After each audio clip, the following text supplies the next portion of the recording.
Joining us now is Vicky Pryce, who's Chief Economic Advisor at the Centre for Economics and Business Research. Good morning to you. Good morning. Tax obviously is going to play a huge part in this election, and the Conservatives, as I said, are generally meant to be a party of low tax. We have the highest tax burden in 70 years. And now we're starting to hear, oh, we've cut national insurance, we're going to cut more taxes. We don't know what those taxes are. Many people getting in contact this morning to tell us what taxes they would like to see cut. How do you read this? It's interesting because when we heard that the budget was going to be on March the 6th, the expectation was that perhaps we were going to have quite an early election. But some of the measures that the Chancellor may want to introduce will take a little bit of time to be reflected in people's pockets. So if he did intend to lower taxes even further, let's say income tax coming down a little bit, he did hint that perhaps he wouldn't have very much room to do that. But nevertheless, that's one of the things that he's been pressed to do. Or looking at some of the other taxes like inheritance tax.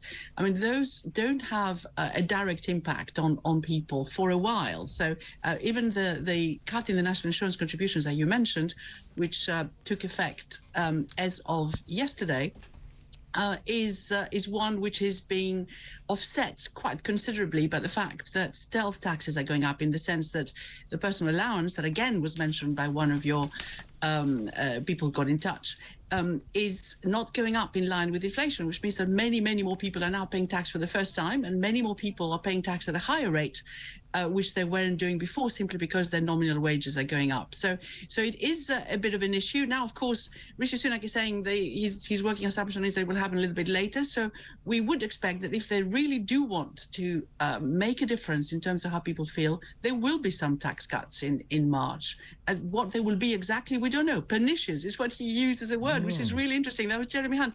Pernicious, if you look at it in the dictionary, means harmful, and it's harmful over a period of time. So in other words, it isn't just a one-off thing, but it affects you over a period. And what I think he meant is that it is a tax which is discouraging people to go out and make wealth, if you like, and leave it to their children.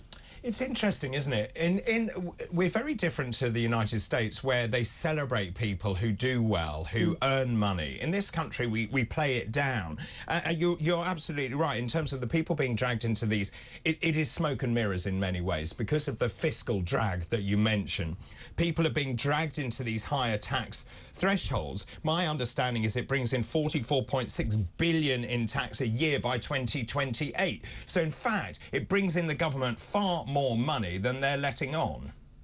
Absolutely, and that's really one of the reasons why cutting income tax to any significant extent makes no sense, or even increasing the thresholds as significantly as some of your contributors were suggesting, like 20,000 or 30,000, because income tax is the main way in which the government collects funds, which it then redistributes, whether it's for welfare, with pensioners, unemployment benefits, any other benefits that people receive who are on low pay, for example, whether they're paying for the National Health Service.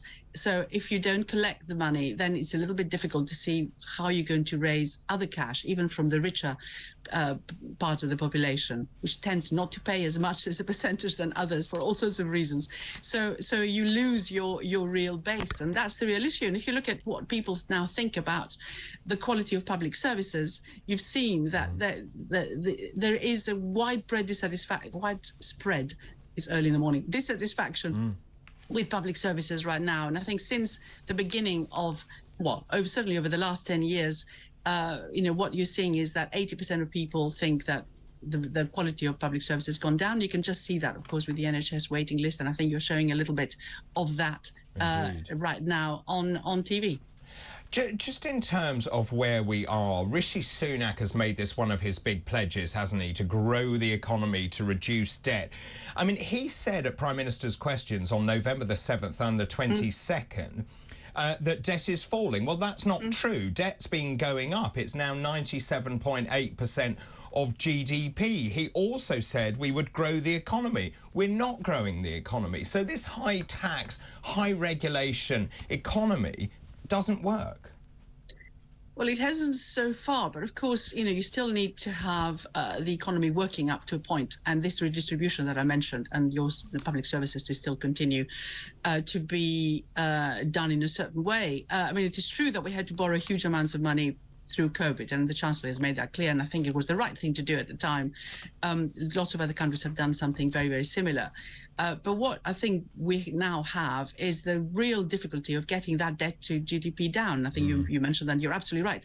What Rishi Sunak actually meant to say, because he sort of corrected himself afterwards, after the Statistics Authority sort of said, well, that isn't correct, what you're saying, is that the Office of Budget Responsibility that produced this forecasts at the time of the autumn statement said that at the end of the period, the debt to GDP ratio would be coming down. So he used that as a way of saying, oh, debt is down. Well, it isn't yet. It's going up, as you rightly say, over the next few years. So we are in this very, very difficult position right now. And of course, the interesting thing about some of those fiscal rules that the government has is that they roll over. So what happens is that you're meant to get to your debt to GDP ratio coming down over the 5-year period. Well, every year that you redo your 5 years, you can just roll it over and say, in 5 years, we're doing it. So we're meeting our fiscal rules. You might never meet them. And in some ways, it doesn't really matter hugely.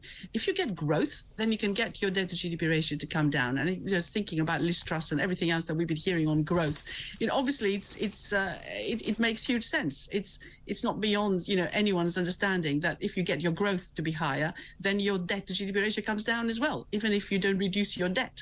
So that's really what I think he's trying to get to. And you're right. If you look at the data, it doesn't look too good. Yes, there's been a bit of an uptick in service spending, for example, at the end of the year. So maybe we'll see November and December not being that bad. Maybe the last quarter will not see a drop after all, rather than what people have been forecasting until recently.